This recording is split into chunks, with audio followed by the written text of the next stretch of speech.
Hey guys, learn A to Z stock market के channel पर आप सभी का स्वागत है। तो फाइनली जिस आईपीओ का मुझको इंतज़ार था वो आईपीओ आ चुका है और ये आईपीओ 22 तारीख को अप्लाई करने के लिए ओपन हो जाएगा।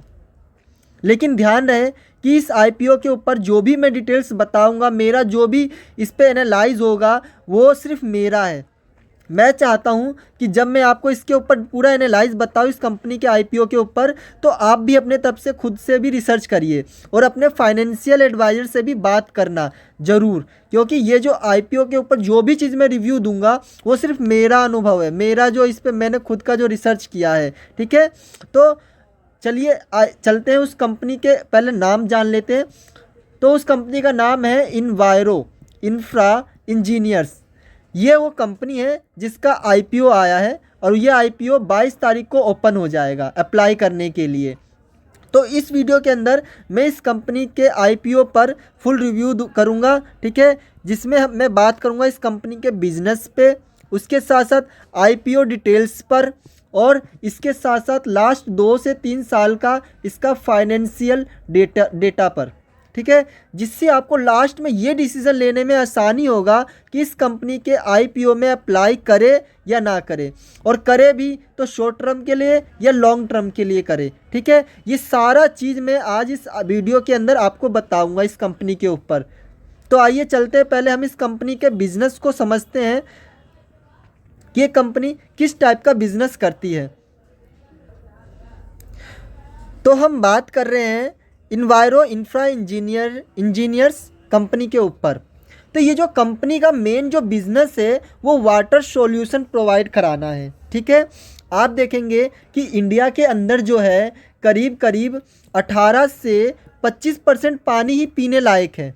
ठीक है, इसमें से भी करीब करीब 30% से 50% पानी तो वेस्ट हो जाता है, जो कि गंदा हो जाता है, ख़राब हो जाता है। ठीक है, तो अगर मोटा मोटा देखा जाए मोटा मोटी, तो करीब 10 से 12% ही पानी इंडिया के अंदर पीने लायक है। ठीक है, जिसे पिया जा सकता है। बाकी जो पानी वो गंदे हो गए हैं या फिर वो ख़राब है, जो पीने लायक नहीं है। ठीक है, तो ये जो कंपनी है इस सेक्टर के अंदर पानी, मतलब जो वेस्ट पानी है या फिर जो वाटर ट्रीटमेंट है, उस पर ये कंपनी काम करती है, बहुत बड़े लेवल पे काम करती है वो भी। तो ये कंपनी का जो आईपीओ आज आ गया, मतलब 22 तारीख को ये ओपन हो जाएगा इस अप्लाई करने के लिए। तो ये जो कंपनी है ये जो कंपनी है वाटर ट्रीटमेंट प्लांट है इस कंपनी के पास, जिसमें ये पानी को साफ़ करती है, जो पानी को और अच्छा बनाती है। ठीक है, साफ़ करती है। ठीक है, तो इस कंपनी के पास वाटर ट्रीटमेंट प्लांट्स भी है। और अगर देखें तो ये जो कंपनी है पाइपलाइन भी बिछाती है, जो पानी के सप्लाई करने का जो पाइपलाइन होता है वो भी बिछाती है कंपनी। उसके साथ साथ आप देखेंगे कि ये ओवरहेड सर्विस भी देती है। आपने देखा होगा कि विलेज जो गांव होते हैं वहाँ पे एक बड़े बड़े ऐसे पोल होते हैं, उसके ऊपर देखा होगा कि टावर जैसा होता है और उसके ऊपर पानी की टैंकी होती है। ठीक है, ये छोटे छोटे जो ग्रामीण इलाके होते हैं वहाँ पे पानी ऐसे से सप्लाई करती है। बहुत ऐसे टावर जैसा टैंक होगा, यहाँ पे ये इसमें पानी होगा। ठीक है, तो ये वो सर्विस भी प्रोवाइड करती है। उसके साथ साथ आप अगर ये देखोगे इस कंपनी का, तो ये वेस्ट वाटर ट्रीटमेंट प्लांट भी है इसके पास, जो फैक्ट्री से या फिर जो नाले से जो पानी निकलता है या फिर जो गंदा पानी होता है उसको ये साफ़ भी करती है। तो देखा जाए तो ये जो कंपनी है बहुत बहुत इम्पोर्टेंट कंपनी हो गई, जो कि वाटर ट्रीटमेंट में काम करती है, वाटर सॉल्यूशन में काम करती है। तो इस तरीके से ये कंपनी बहुत ही इम्पोर्टेंट हो जाती है, इस कंपनी का आईपीओ। अगर मैं इस कंपनी के क्लाइंट्स की बात करूं तो आप देखेंगे काफ़ी सारे इसके क्लाइंट्स हैं, ये सारे इसके क्लाइंट्स हैं। और इससे आपको एक चीज़ और आइडिया मिलेगा कि ये जो कंपनी के जो क्लाइंट्स हैं काफ़ी स्टेट्स गवर्नमेंट के क्लाइंट्स है, सारे स्टेट गवर्नमेंट है ज़्यादातर। ठीक है, तो ये जो कंपनी है कहीं ना कहीं गवर्नमेंट के साथ सीधे गवर्नमेंट के साथ ये कंपनी मिलकर काम कर रही है, जिससे पता चल रहा है। तो कहीं ना कहीं इस कंपनी का गवर्नमेंट के साथ भी सीधा संबंध हो सकता है। ठीक है, आपने देखा होगा ये अभी मोदी जी ने नमामि गंगे ये चालू किया था अभियान। उसके साथ ये काफ़ी जो लग रहा है मुझे कि गवर्नमेंट के साथ ही डायरेक्ट इस कंपनी का सीधा संबंध है। ठीक है, क्लाइंट जो है सारे गवर्नमेंट क्लाइंट है सारे। ठीक है, तो ये कंपनी इस बेस पे भी काफ़ी मजबूत लग रही है। तो अभी तक जो मैंने इस कंपनी का बिजनेस देखा और ये क्लाइंट्स देखे उस बेस पे, तो मुझे कंपनी बहुत स्ट्रॉन्ग लग रही है। तो आइए चलते हैं थोड़ा इस कंपनी के आईपीओ के डिटेल्स को भी समझते हैं। तो अगर मैं इस कंपनी के आईपीओ डिटेल्स की बात करूं तो ये कंपनी में जो अप्लाई करने का जो डेट है 22 तारीख है और लास्ट डेट अप्लाई करने का 26 तारीख है। इस कंपनी का जो आईपीओ प्राइस बैंड रखा गया है वो करीब 140 से 148 रुपये पर शेयर है। ये कंपनी एनएससी और बीएससी दोनों पर लिस्टेड होगा। उसके साथ साथ अगर रिटेलर कोटे की बात करें तो इसके अंदर 35% रिटेलर्स को आरक्षण दिया गया है इस आईपीओ के अंदर, जो कि देखा जाए तो बहुत अच्छी बात है। ठीक है, अभी कई आईपीओ में आपने देखा होगा 10% ही दिया गया था, लेकिन अब इस आईपीओ के अंदर 35% दिया गया है, जो कि बहुत अच्छी बात है। रिटेलर्स को ज़्यादा दिया गया है आरक्षण, इसके अंदर जो कोटा ज़्यादा है रिटेलर्स के लिए। वहीं पे अगर मैं बात करूं कंपनी के आईपीओ इशू साइज़ की, जिसे हम मार्केट कैप भी बोल सकते हैं, ये आईपीओ लिस्टिंग होने से पहले 650 करोड़ का ये आईपीओ साइज़ होगा। वहीं पे इस कंपनी का जो फेस वैल्यू है वो भी 10 रुपये पर इक्विटी शेयर रखा गया है, जो कि ये भी बहुत अच्छी बात है। वहीं पे अगर प्रमोटर्स होल्डिंग की बात करें आईपीओ लिस्टिंग से पहले तो 93.66% रखा गया है प्रमोटर्स होल्डिंग, जो कि ये भी बहुत अच्छा है कि इसमें प्रमोटर्स होल्डिंग बहुत ज़्यादा रखा गया है, वो भी आईपीओ लिस्टिंग से पहले।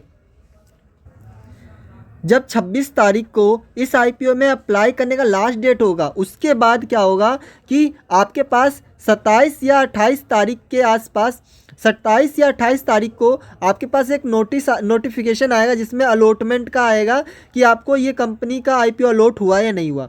अगर ये आईपीओ आपको अलॉटमेंट हो जाएगा तो आपको ये 27 से 28 तारीख को पता चल जाएगा। अगर आपको ये आईपीओ नहीं मिल पाया तो ये आईपीओ का जो अमाउंट है ये 27 या 28 तारीख को ही रिफ़ंड हो जाएगा। अगर आपको ये आईपीओ मिल गया है तो आपके डीमेट अकाउंट में ये शो होगा ये आईपीओ। ठीक है, उसके साथ साथ इस आईपीओ का जो लिस्टिंग डेट रखा गया है वो 29 नवंबर को लिस्टिंग होगा ये आईपीओ। अगर हम बात करें इस कंपनी के आईपीओ का प्राइस बैंड की तो 140 से 148 रुपये पर शेयर रखा गया है, जिसमें एक लोट के अंदर आपको 101 शेयर्स मिलेंगे।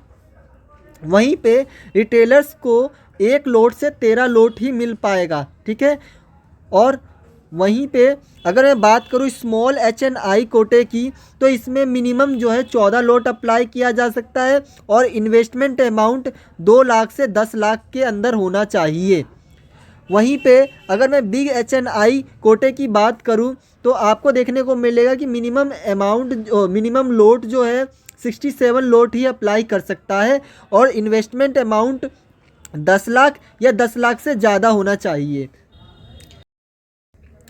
अगर मैं बात करूँ इस कंपनी के लास्ट 3 साल के फाइनेंशियल डिटेल्स के बारे में तो आप यहाँ पे देखेंगे जो कंपनी का एसेट्स है 2022 में इसके पास 148 करोड़ का एसेट्स था।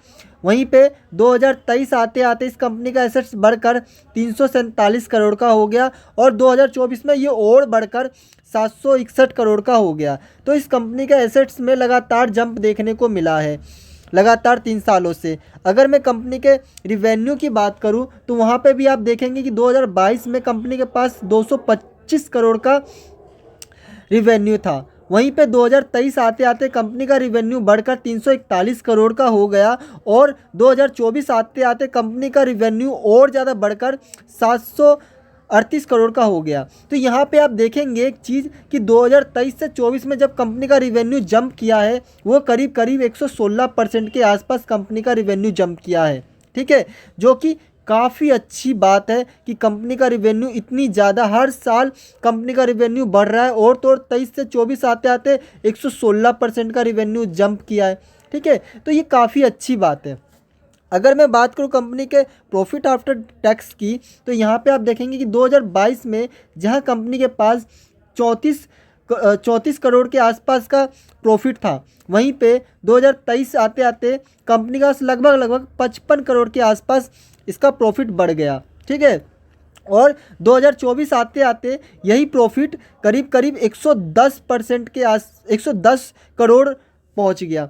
यहाँ पे आप देखेंगे तो करीब करीब कंपनी का जो प्रॉफिट जो जंप हुआ है वो 101% का जंप हुआ है 2023 से 24 आते आते। ठीक है, तो कंपनी का जो प्रॉफिट आफ्टर टैक्स है वो भी काफ़ी तेज़ी से बढ़ा है। ठीक है, अगर कंपनी का नेटवर्थ की बात करूं तो जहां 2022 में 71 करोड़ का कंपनी के पास नेट वर्थ था, वहीं पे 2023 आते आते 126 करोड़ का हो गया और 2024 में ये बढ़कर 292 करोड़ का हो गया। तो ये कंपनी का जो नेटवर्थ है उसमें भी जंप देखने को मिला है। मैं अगर कंपनी के रिज़र्व की बात करूं तो यहाँ पे भी आप देखेंगे कि कंपनी के पास 2022 में 69 करोड़ का कंपनी के पास रिज़र्व था। 2023 आते आते कंपनी का ये जो रिज़र्व है बढ़कर 101 करोड़ का हो गया और 2024 आते आते यही रिज़र्व बढ़कर 155 करोड़ का हो गया। तो कंपनी के एक तो एसेट्स में भी बढ़ोतरी देखने को मिला है, रिज़र्व भी काफ़ी अच्छा तेज़ी से बढ़ा है। ठीक है, रिवेन्यू भी और प्रॉफिट भी कंपनी का बहुत तेज़ी से जंप हुआ है। नेटवर्थ भी देखें तो कंपनी का बहुत तेज़ी से बढ़ा है कंपनी का। ठीक है, अगर कंपनी के पास रिज़र्व की भी बात करें तो अच्छा खासा रिज़र्व देखने को मिला है। बस थोड़ा सा प्रॉब्लम यहाँ पे बोरिंग में देखा गया है, जो कि कंपनी के पास 2022 में 18 करोड़ का ही सिर्फ बोरिंग था, वहीं पे 2024 आते आते कंपनी ने 233 करोड़ का बोरिंग ले लिया। ठीक है, तो ये जो कंपनी ने बोरिंग लिया है अचानक ही लिया है। ठीक है, और ये ज़रूरी है कि कंपनी अपने ऊपर ही इन्वेस्ट करेगी ये बोरिंग को। ठीक है, तो ये कोई बड़ी बात नहीं, क्योंकि कंपनी के पास 155 करोड़ का तो रिज़र्व भी है ना, तो इस रिज़र्व से कंपनी अपने बोरिंग को ख़त्म भी कर सकती है। कल को ये रिज़र्व और बढ़ेगा। ठीक है, बोरिंग को और कम कर सकता है ये कंपनी। ऊपर से कंपनी अभी ये कंपनी का आईपीओ भी आया ही है, तो अभी तो ये कंपनी प्रॉफिट आप देखेंगे कंपनी तो लगातार प्रॉफिट मेकिंग ही रही है ना, और अच्छे खासे परसेंटेज से प्रॉफिट जंप हुआ है।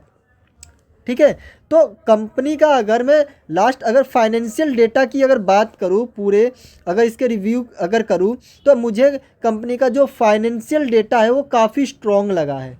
ठीक है, और वहीं पे अगर मैं कंपनी के बिज़नेस की बात करूँ तो ये भी बहुत स्ट्रॉन्ग है।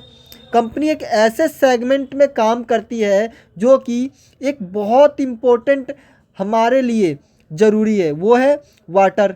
ठीक है, वाटर आप देखेंगे कि पीने का जो पानी है आज के टाइम में कोई बड़ी बात नहीं है। ठीक है, बड़ी समस्या नहीं लग रही है, लेकिन आने वाले कुछ सालों में ये जो समस्या बहुत ही ज़्यादा बड़ी देखने को मिलेगी, क्योंकि काफ़ी सारे लोग ऐसे हैं जो पानी को वेस्ट कर रहे हैं, और ये जो कंपनी है ये इस वेस्ट पानी को यूज़ करके पीने लायक बनाएगी। ठीक है, तो ऐसे कंपनी का जो डिमांड है आने वाले फ्यूचर में बहुत ज़्यादा बढ़ेगा। और फ्यूचर की क्या बात कर रहा हूँ मैं, 3 से 4 या 5 साल के अंदर अंदर आपको देखने को मिलेगा इस कंपनी के डिमांड्स का, कि कितना ज़्यादा इस कंपनी का डिमांड बढ़ेगा। ठीक है, और ये कंपनी मुझे इसलिए इतना ज़्यादा इम्पोर्टेंट लगा क्योंकि वो इस सेगमेंट में काम कर रही है, वाटर ट्रीटमेंट में।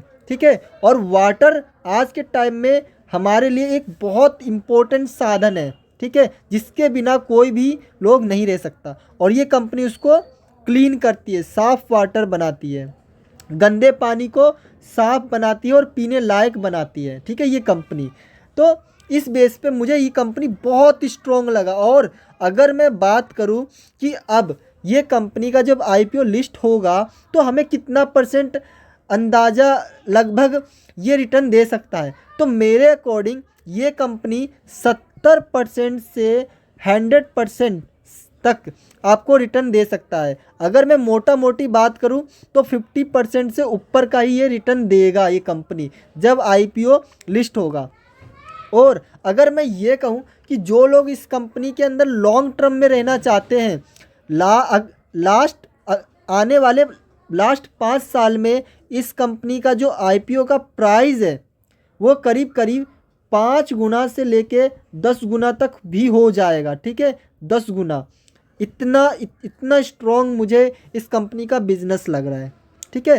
तो अगर आप लॉन्ग टर्म का व्यू रख रखे हैं तो आप बिल्कुल इसमें रहिए लॉन्ग टर्म के लिए। अगर आपको ये आईपीओ मिल जाता है तो ठीक है, तो आप बिल्कुल इसमें लॉन्ग टर्म के लिए रुकिए, ठीक है। बाकी जो शॉर्ट टर्म के लिए आए हैं वो अपना जो प्रॉफिट है वो लेके अपना निकले, ठीक है। मगर एक चीज़ फिर से मैं वो दोबारा बता रहा हूँ कि इस कंपनी के आईपीओ में मेरा कोई भी डायरेक्ट इनडायरेक्ट अप्लाई कराने का कोई भी रिकमेंड नहीं कर रहा हूँ मैं। एक बार आप खुद का अपना रिसर्च करिए, अपने फाइनेंशियल डेटा फाइनेंशियल एडवाइज़र से भी बात करिए, ठीक है, कि आपको इस कंपनी के आईपीओ में करना चाहिए नहीं करना, क्योंकि मैं क्या पता गलत भी बता सकता हूँ कुछ चीज़, ठीक है। तो आप अपना खुद का भी रिसर्च करिए, क्योंकि पैसे आपके लगने हैं, कल को डूबेगा तो आपका ही पैसा डूबेगा, ठीक है। तो ये था मेरा इस कंपनी के ऊपर फुल एनालाइज, ठीक है, फुल रिव्यू, ठीक है। आपको कैसा लगा, आप भी अपना खुद का इस पर रिव्यू कर एनालाइज करिए, रिसर्च करिए इस कंपनी के ऊपर, ठीक है, तब जाके आप इस कंपनी के आईपीओ में अप्लाई करना, ठीक है। मैं इसमें कोई भी अप्लाई करने के का रिकमेंड नहीं कर रहा हूँ, ठीक है। मुझे बस ये कंपनी कैसी लगी मैं सिर्फ अपना रिव्यू दे रहा हूँ, ठीक है। तो मिलते हैं नेक्स्ट वीडियो में, ओके बाय।